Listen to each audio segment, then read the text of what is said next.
Thank you guys for coming again. Step on out. All right, we hope you had a great time at the Dallas Mavericks theme park.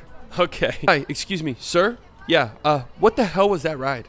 What, did you not enjoy the 2024-2025 Dallas Mavericks experience? Well, the first half of the ride was putrid. Yeah, that was by design. And the second half of the ride was incredible. Yeah, that was also by design. Why not just make both halves incredible? I don't understand it. That's not what we do here. We don't do that. Why not? We never have. So you make an incredible second half. Yeah. So you know how to make great halves. Yeah. So why not two good halves? I don't understand what we're doing here. I don't understand the point of this fucking ride. That's not what we do. That's not what we've ever done. I don't know what to tell you, sir. You're acting incredulous. Two great halves. I don't really get it. Well, at least we took the Tim Hardaway Jr. flying bricks exhibit out of the ride. Okay. Yes, I'm very thankful for that, at least. We got in a lot of trouble for that. But why did I still get hit in the head with a flying brick at the start of the ride? What was that? What was that? Oh, yeah, that was the new Luka Doncic exhibit. Yeah, we just added that. Okay. That's a new one. Did you not wear your helmet? Folks, the Houston Rockets beat the Dallas Mavericks 108-102 in Dallas. An impressive road win for this Houston Rockets team who moves to 3-2 on the season. And I just want to spend some time today talking about this Rockets team, talking about some of the things that have impressed me so far this season, some of the things that impressed me in this game, and why I was high on this team entering the season. I predicted them to finish 6th in the Western Conference, nailing a playoff spot, and why they keep showing encouraging signs of growth, both as a team and individually with some of their players like Alperen Sengun, and Jalen Green, and Amen Thompson, and Tari Easton. I mean, when you go down the list, this is a pretty talented basketball team. And dare I say, they out-talented, outmatched, out-athleticismed this Dallas Mavericks team that won the Western Conference a year ago, that got better in the offseason, or at least I think they got better in the offseason. We're kicking their ass for the first 3 quarters of this game. I mean, the Houston Rockets had a 23-point lead with 2 minutes left in the third quarter. They did shit on themselves a tiny bit. The Mavs did decide they wanted to show up and play basketball in the fourth quarter of this game and got the lead all the way down to 3 with a little over a minute 30 left in the game. Tight times for the Rockets, but they executed down the stretch with some tough buckets from Amen Thompson, from Dylan Brooks, from Jalen Green, who we're going to talk about today. And despite nearly blowing a 20-point lead, they showed huge signs of growth in this one. Let's start with what I think was the story of this game and what has been a big thing for this Houston Rockets team so far this season. That is their offensive rebounding. A lot of it has to do with Alperen Sengun. He's a big body. He's a strong player. So there are matchups where he can use that strength, use that force on the offensive glass. He had 6 offensive rebounds in this game, but I think a lot of it has to do with their athletes on the wing. You know, they have some big-bodied athletes that they play out on the perimeter. Guys like Amen Thompson, guys like Cam Whitmore, guys like Jabari Smith, guys like Tari Easton. And so far this season, they have utilized that size, that strength, that athleticism to generate second chance opportunities, to crash the glass from the corner, from the wing, from the top of the key. In this game, they got an offensive rebound on 41% of their misses. I mean, that is a gigantic number. 40% of their missed shots ended in an offensive rebound and a second chance opportunity for them. So far this season, they are 3rd in the NBA in offensive rebound percentage. They had 20 second chance points in this game. That is their season average, which is also 3rd in the NBA. Over the first 3 quarters of this game, it absolutely killed the Dallas Mavericks. I mean, they out-hustled them. They out-physicaled them. All the things I said earlier. I mean, let's just look at a rebound like this. This is just sheer will by Cam Whitmore. Let's go back and let's pause it. How on earth is Cam Whitmore getting this rebound? He has 3 people ahead of him. Klay Thompson, Luka Doncic, PJ Washington. Somebody put a body on Cam Whitmore, please. But no. And it leads to a second chance opportunity for the Houston Rockets. You could tell from the moment this game tipped off that this was going to be a strange feeling game, especially from the Dallas Mavericks side of thing. They have this knack to not show up sometimes and just kind of sleepwalk out the gates. A huge credit to the Houston Rockets. We'll continue to talk about them and gas them up in this game, but you just knew immediately this was going to be a weird one. Let's just start here. Alperen Sengun had a good game in this one, although his shooting numbers weren't great. The Mavs bigs had a really difficult time stopping him and got into foul trouble early. He's just so unorthodox. Like, that just looks so goofy, but hey, it does work. Not the quickest guy around, but sometimes he used that to his advantage. I mean, he's a crafty player. Again, he's strong. He's very skilled for a big. Gets this ball in the short roll, and just that little Euro step on Daniel Gafford attacks his hip. It's a nice-looking move and a nice-looking finish. And this fake dribble handoff caught the Mavs slipping so many times. Fakes the handoff, blows right past Gafford. Help has to come in, kick out to Dylan Brooks, who misses the open 3. But this set up a hilarious, chaotic sequence of events to start this game. All right, Daniel Gafford's gotten beat on this fake dribble handoff once. We're not going to let it happen again, except it does happen again. But Luka, really good help right here. Forces Sengun to take a little Euro step that he didn't want to take, and now Gafford gets to recover and get the block. PJ Washington grabs the rebound. All right, we're running. Here you go, Luka. No! Oh, my God.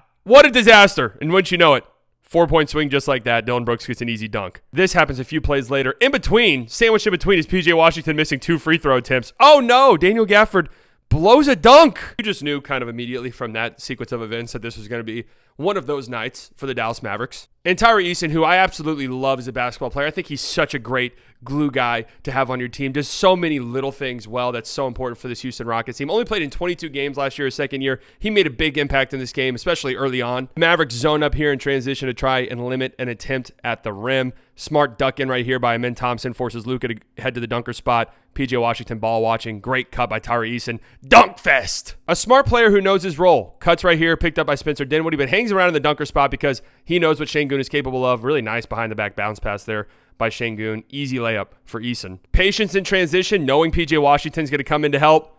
Kick out to Dillon Brooks, who knocks down an open three. I mean, this is all in the span of about 3 minutes. Tyree Eason's making all these plays. Steven Adams setting a screen. This was Steven Adams' second game of the season. Second game since January 2023. That's just a tough bucket right there by Tyree Eason. Shake his hand. Great defense by Kyrie Irving right here. Moves his feet, gets over that screen. Active hands, ball's loose. Luka comes over to help. But pause. Here's the problem. Daniel Gafford's playing high on Steven Adams. There's shooters all over the floor for the Rockets. Look at the paint.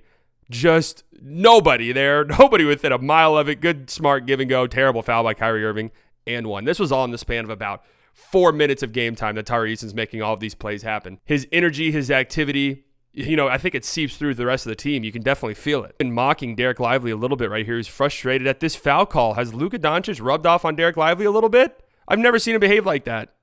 And Eason mocking him. It's kind of funny. And I really like Tyree Eason, but he has a bad history when it comes to trash talk and what happens afterwards. I knew from that moment moving forward that this game was going to come down to the wire. Really, in a lot of ways, for the Houston Rockets, the story of this game, the story for the start of the season, and maybe the story moving forward for their franchise is Jalen Green. He signed a 3-year, $105 million extension right before the season started, which I think is going to end up being a great deal for the Houston Rockets, especially if he continues this trajectory that he looks like he's on. We always get a little bit caught up. This is always the problem with Jalen Green. He balls the fuck out of March every single year. It's inconsistent all the way up until March where he just goes nuclear. And then it's like, okay, is this time real? Are we sure this time? And then the next season starts and it's like, okay, so we were sucked into the Jalen Green March conundrum yet again. But early on, I don't know, man. He looks pretty fucking good. He's at 27 points per game. He's efficient. He's knocking down that 3 ball with consistency, 40%. His decision-making is on point, and all of his moves feel like they have a purpose behind them. There's not aimless dribbling. There's not just running around aimlessly. It looks like there's a purpose behind everything that he's done so far this season. For the Rockets, it feels like it's this thing. Is it going to be Sengun? Is it going to be Jalen Green? Who's going to have the keys to this franchise moving forward? I did a little opposition research here, looking at some Houston Rockets fan pages. I did not know that it got that deep. I mean, this is like Civil War level stuff that we're witnessing here. Iron Man level Civil War. Okay, choose your side. Like, they are going at it. The Jalen Green truthers and the Alperen Sengun truthers. And admittedly, man, I just think the perimeter player, the uber athlete, the guy who has tremendous skill, the guy who has an incredible first step, incredible burst, incredible athleticism, can get to the paint pretty much whenever he wants, collapse the defense, and plays happen off of that. I just think that's always going to be the more invaluable guy. And also a guy where in a postseason setting, that stuff translates incredibly well. I mean, his skill is on full display, man. This is an incredibly tough bucket. Gets the Luka switch on him. Luka moves his feet pretty well.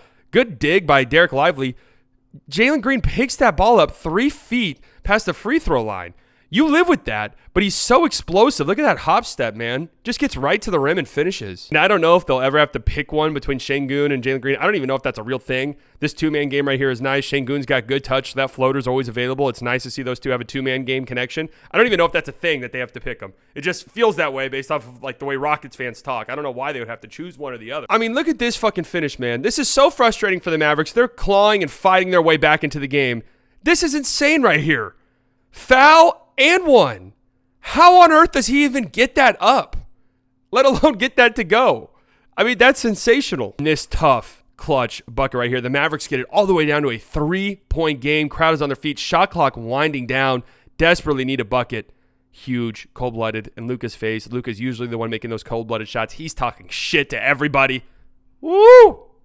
When he's going, man, He's a fucking killer. And you got to give some credit to both teams here. The Rockets came out the gates firing. They built a 23-point lead in the third quarter. Credit to the Mavericks for storming back in this game. They got it all the way down to 3 with 1:30 left. You have great fourth quarter performance from Luka. Kyrie Irving was really good in this game. The Mavericks deployed a small ball lineup that looked really, really good, and that could be an encouraging sign moving forward. PJ Washington was phenomenal in this game. His energy and effort on the glass in the fourth quarter was great, and it looked like the Mavericks, this was very similar to the Rockets and Mavs game from last season where Dante Exum hit that insane shot and the Mavericks went on to win in overtime after coming back. It looked like maybe we were about to have a repeat of that, but the Rockets just made clutch bucket after clutch bucket down the stretch. Tough ones as well. We just saw that Jalen Green 3. Amin Thompson, who I thought played some pretty good defense in this game. I mean, this is a tough bucket right here. Really good defense by the Mavs. Great pickup by PJ Washington.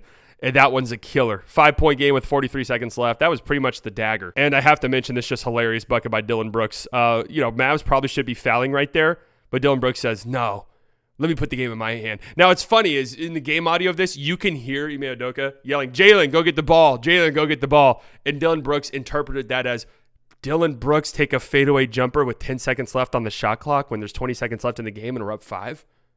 Okay, coach. Anyways, an impressive win by this Houston Rockets team. I'm excited to see what they look like moving forward. I really am. Is this Jalen Green stuff we've seen to start the season real? Because he ended the last season very strong. He started this season strong. Is this real? He's still 22 years old, man. There's still so much untapped potential there. And I think the sky is the limit with this guy. I really do think. It's all about putting all of this stuff together, which can be difficult, and it might never happen. That's easier said than done. But so far this season, he's looked great. I'm excited to see, Reed Shepherd work his way into this lineup a little bit more. He looked good in the very limited minutes that he had in this game. Amin Thompson, I'm excited to see him get some more minutes. I mean, this is a reoccurring problem for this Rockets team. It's just so many guys that need minutes. But they're well coached. They fly around the court defensively. They have a lot of athletes, and that's going to give quite a bit of teams problems, especially some of these older teams, which I wouldn't really consider the Mavericks an older team, but they're not really an athletic team, especially their starting group. Anyways, a fun game of basketball, a fun team in the Houston Rockets. Where are they headed? Are they going to be the 6th seed? Are they going to prove me right? I hope so.